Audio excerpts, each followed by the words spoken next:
Have the honor of being the state comptroller of the state of Connecticut, and I'm joined here today by the governor and a number of leaders in our state from both government and law enforcement for two reasons.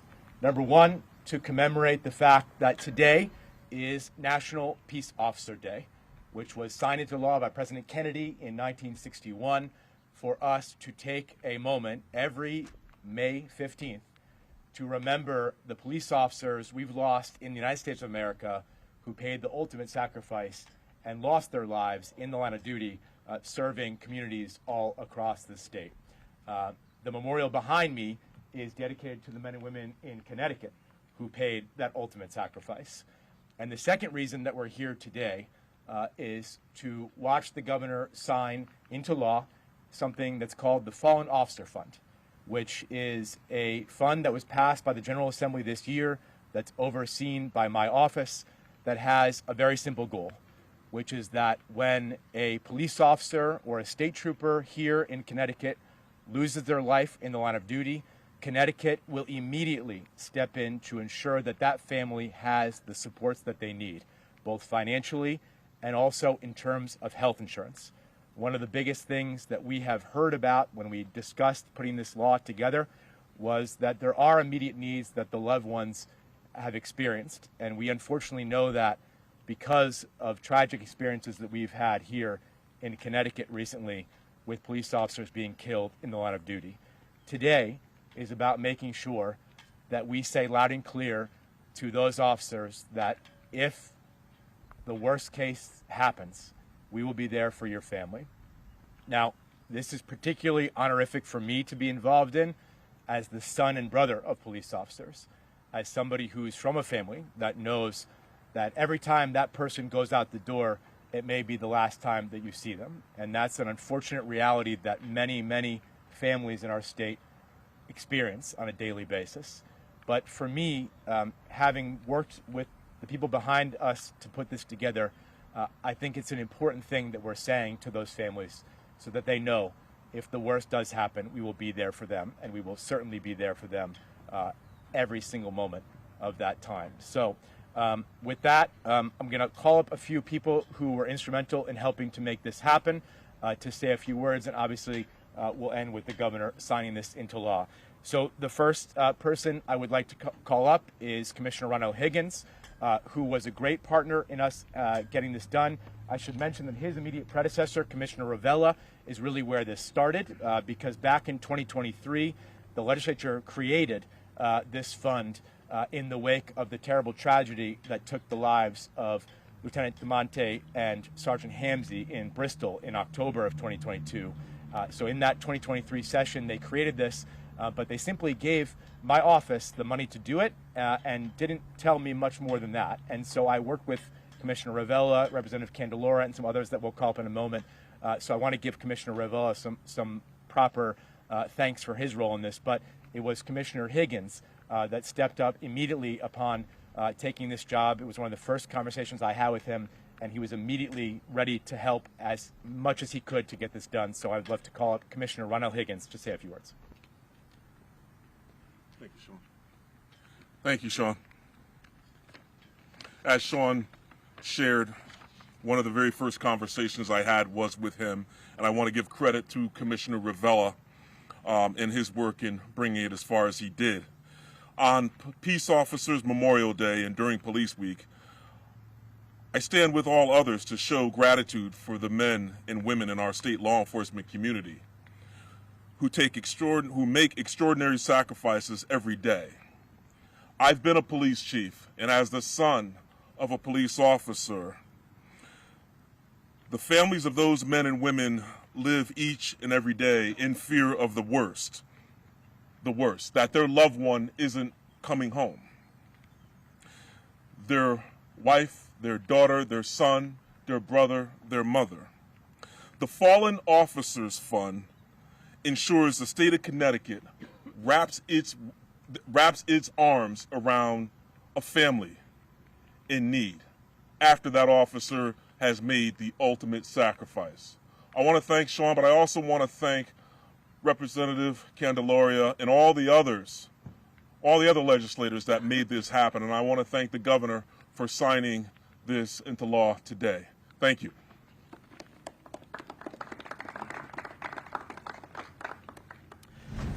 Next, I'd like to call Chief Paul Melanson from Avon, who also chairs the Connecticut Police Chiefs Association. They were instrumental in working and advising us on how to structure this, and I would love Chief Melanson to say a few words.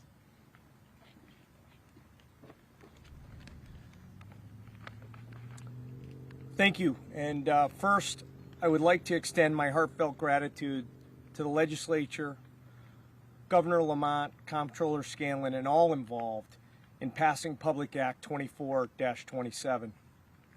This crucial legislation establishes a fallen officer fund and provides essential health insurance coverage to the survivors of police officers who have made the ultimate sacrifice in the line of duty. This act stands as a beacon of support for those who dedicate their lives to protecting our communities. By ensuring the well-being of the families left behind, we honor the bravery and service of our fallen heroes. Considering the recent tragic deaths of officers from Hartford, Bristol, and of all those before them that were killed in the line of duty, this act is not just a legislative measure, but a lifeline for families grappling with loss.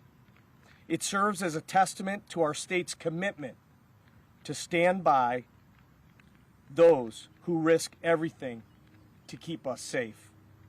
Again, thank you for your dedication to our law enforcement community and for taking this meaningful step to support their loved ones during a time of immense loss. Thank you.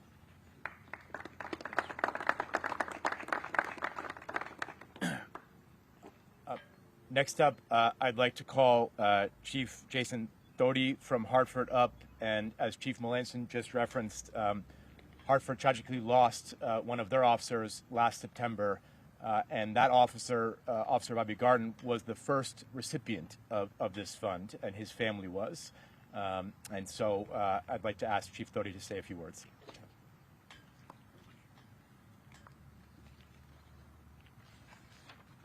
Thank you. Good morning. I want to start by thanking Governor Lamont for having me here in this very special place for this important signing ceremony.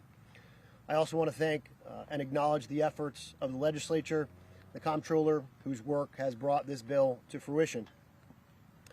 I am confident that I speak not just for Hartford police officers and Detective Bobby Garton's family, but all Connecticut police officers and their families when I say this bill means a lot to all of us. Every day, our Connecticut law enforcement officers answer the call to protect and serve their communities.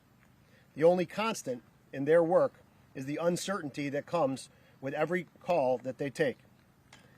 When you speak to these officers, regardless of the agency that they represent, they bravely embrace the dangers and know they may not make it home at the end of their shift. Evidence of this bravery is on display for eternity behind us here. What that bravery does not address, and what they do worry about, are those that they may leave behind: their wives, their husbands, sons, their daughters, mothers and fathers. They want to be assured that those who support them in life will be taken care of if they are called on to make the ultimate sacrifice. This bill will undoubtedly ease that burden. Whether we're talking about a young officer who is taken before he or she can start a family, like Detective Garden or Sergeant Amsey, or an officer like Lieutenant DeMonte, who left behind a pregnant wife and 2 daughters. Every fallen hero leaves behind a support system of broken loved ones. This bill codifies support for our brave officers and their families, and that means more to our officers than I can possibly put into words. The timing of this event is incredibly fitting. Today is Peace Officers Memorial Day, and along with dozens of Connecticut police officers and Hartford police officers and families, I just returned from the National Police Week in Washington, D.C., where Detective Bobby Garton's name was added to the police memorial. Funding from this bill, as was said, was first used last October to support Bobby's family, who is still in D.C. right now, attending the remainder of Police Week. Our 27 Police Unity Tour riders left Hartford last week on their annual journey to Washington, D.C., but this year was different. Laura DeMonte joined our Unity Tour this year, riding for her husband, Bristol Police Lieutenant Dustin DeMonte and Bristol Sergeant Alex Hamzy. Next Thursday, Connecticut police officers and families and supporters will gather right here at the Connecticut Law Enforcement Memorial to add Bobby's name to this memorial and honor those that we lost before him. Because of this bill, our officers will stand here next week with an added measure of support and appreciation for their selfless and heroic service. On behalf of Connecticut law enforcement officers, their families, and all who support them, thank you, Governor Lamont, and thanks to everyone who supported this bill.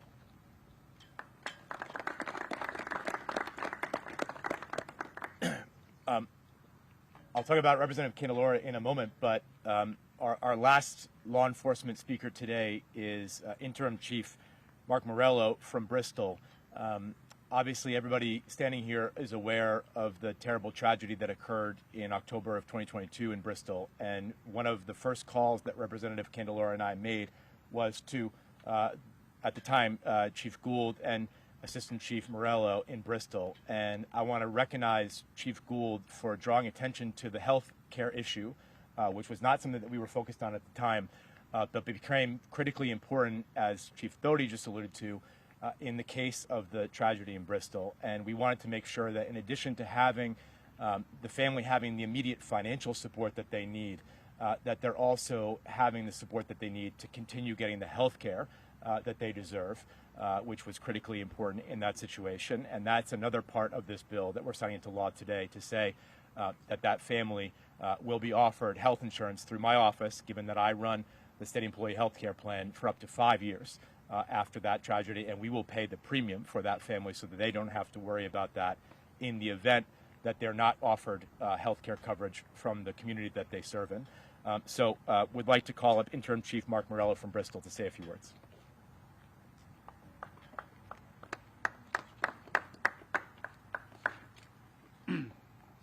Good morning, and thank you all for being here. I want to express my gratitude to the women and men of law enforcement and their families who sacrifice so much to serve their communities. It takes a special person to be a police officer. On October 12, 2022, the Bristol Police Department, as well as the DeMonte and Hamzy families and the entire Bristol community, lost two heroes when Lieutenant Dustin DeMonte and Sergeant Alex Hamzy were murdered doing the job they loved. They were sons, husbands, brothers, friends, and for Dustin, father to three beautiful children. We will always remember Dustin and Alex. And just last year, Hartford PD tragically lost Detective Bobby Garten, who will also always be in our hearts. So I want to thank everyone involved in creating the Fallen Officer Fund, which provides that financial support to the families of police officers killed in the line of duty. And thank Governor Lamont for signing it into law. It is my sincerest hope that we will never have to draw money from this fund ever again. Unfortunately, history has shown that this will not be the case. The names on the Law Enforcement Memorial behind me is a testament to that. While no amount of money can ever replace the loss of a loved one, this legislation can offer some comfort and financial relief to the families when it feels like the walls are closing in after hearing that their beloved police officer will not be coming home. And as Chief Doty said, it is fitting that this bill is being signed today on National Peace Officers Memorial Day. Let us never forget those police officers who made the ultimate sacrifice while serving and protecting their communities and the families that were left behind. May God bless them and watch over them. Thank you.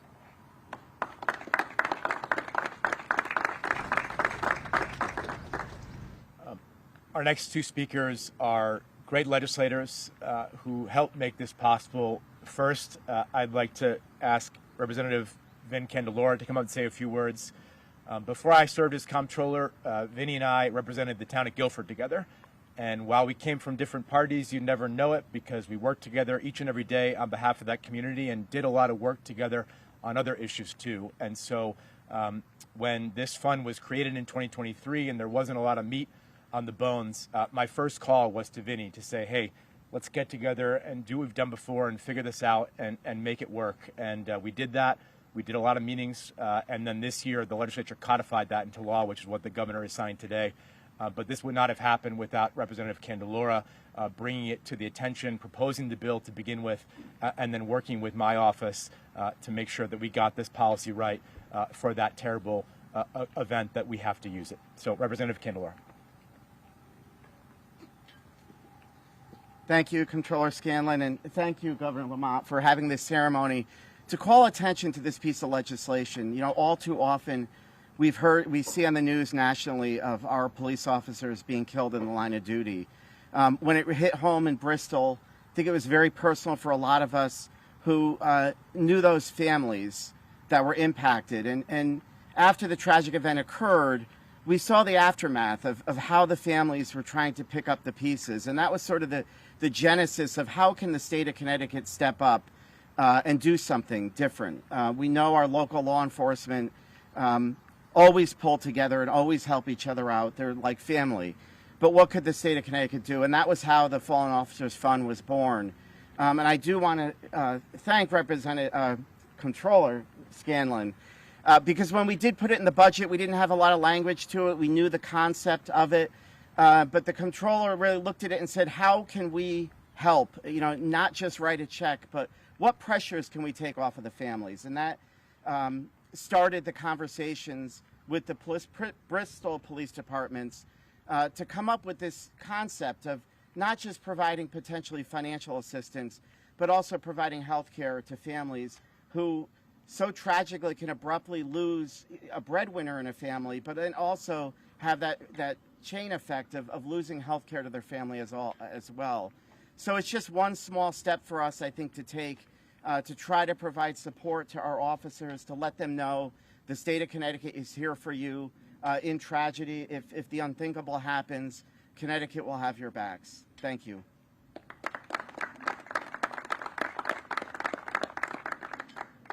Finally, we'd just like to call a good friend and the chair of the Public Safety Committee, Representative Pat Boyd, up to say a few words. Pat, as the chair of the committee, was instrumental in shepherding this bill through the legislature this year, getting it passed not just unanimously at the committee level, but unanimously both in the House of Representatives and the state Senate. That is a rare feat these days, and I think it's a testament to his leadership and the fact that we are all behind this issue and behind the men and women of law enforcement. So, Representative Boyd, I'd love you to say a few words. On behalf of the co-chairs and ranking members of the Public Safety Committee, this is one of those bills that was important to the committee. If you go back and watch some of the testimony, it's heart-wrenching where families are left. And the word that's been used here a couple times has been partnership. And it's really important that we recognize that there was a need. Connecticut wanted to do something that was unique, and there was a partnership forged between law enforcement, the governor's office, Comptroller Scanlon, Representative Candelora, and it also shows that for the right issues, bipartisanship works, right? And that should not be lost here as well. And so everything that's been said, I echo, but this partnership's important, along with the line of duty death bill that was kind of a companion to this that we passed this year that also helps bring clarity when issues do happen with law enforcement and firefighters in order to kind of get the process moving. Those are two pretty big accomplishments in a short session, and I appreciate everybody who joined that partnership and the governor for seeing the necessity and signing it into law. So thank you.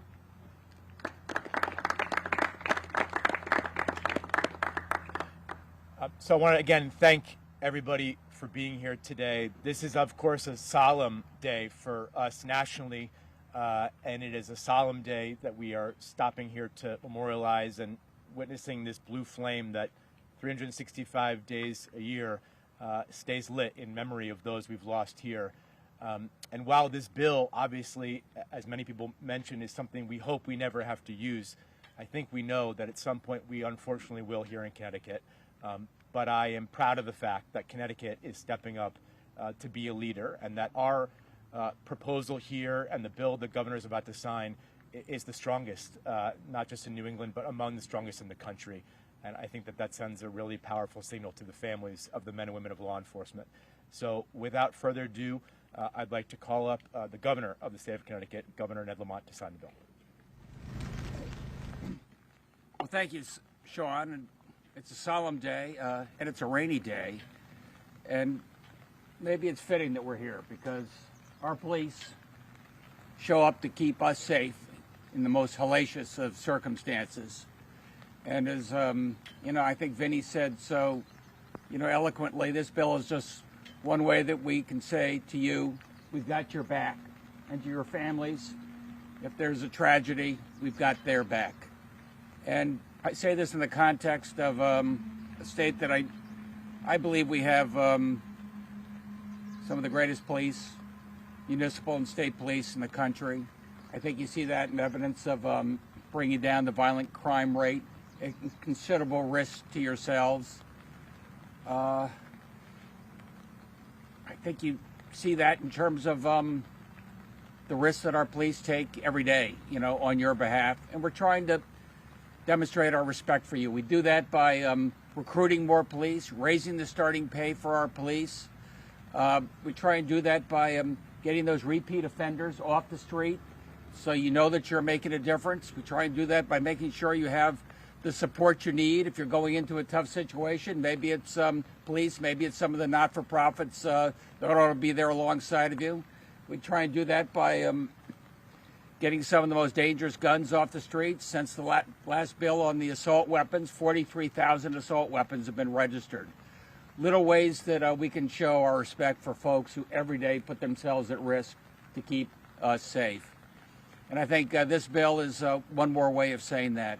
And if the ultimate sacrifice is made, I want you to know we're there, standing with you, standing with your families, making sure they get the bonus they need.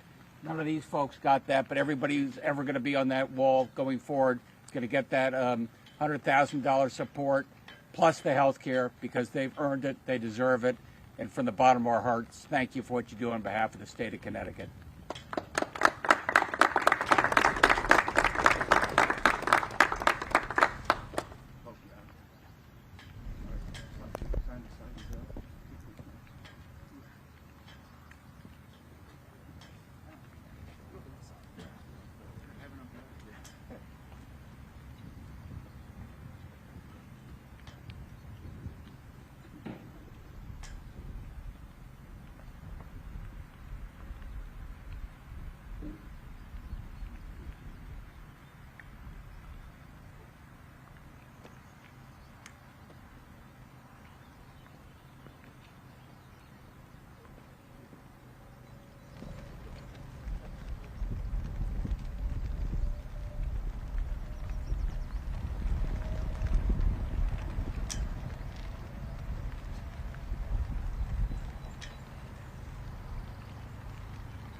On-topic questions? Governor, there was the mention of the companion bill, the bill that would revise workers' compensation. It's been transmitted to you. Do you plan to sign that piece of legislation? It would expand the coverage for line-of-duty deaths for police and firefighters. I will. Okay, thank you.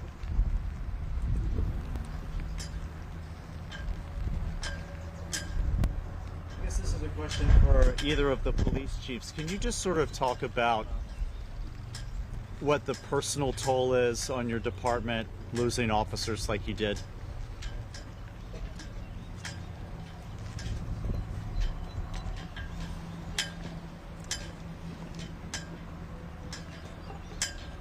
Yeah, it's one of those things that in Hartford, we had the honor and the responsibility to help Bristol, just 2 years ago. But you don't really understand it until it happens. The impact it has on our officers, the outpouring of support that you get is emotional as well. The impact it has on the community, just every piece of not only the city but surrounding departments are impacted. You know, we continue to grieve. We continue to honor Bobby. Continue to move forward. This week is a emotional week for our officers. Like I said, we had a busload of Hartford officers go down to D.C. for Monday for the candlelight vigil. I think that was great for our officers. It was great for Bobby's family. But I don't think it'll ever stop. I think that, you know, that hole remains forever. You try to close it a little bit. You know, officers, you know, got right back to it and continue to do the important work in the community. But it's a devastating toll that is only mitigated by the outpouring of support that you get from fellow law enforcement, from legislators, from the governor, political leaders, you know, community members that you wouldn't always think would be there for you. It's a tragedy, but at the same time, it really shows you just how much your officers are supported.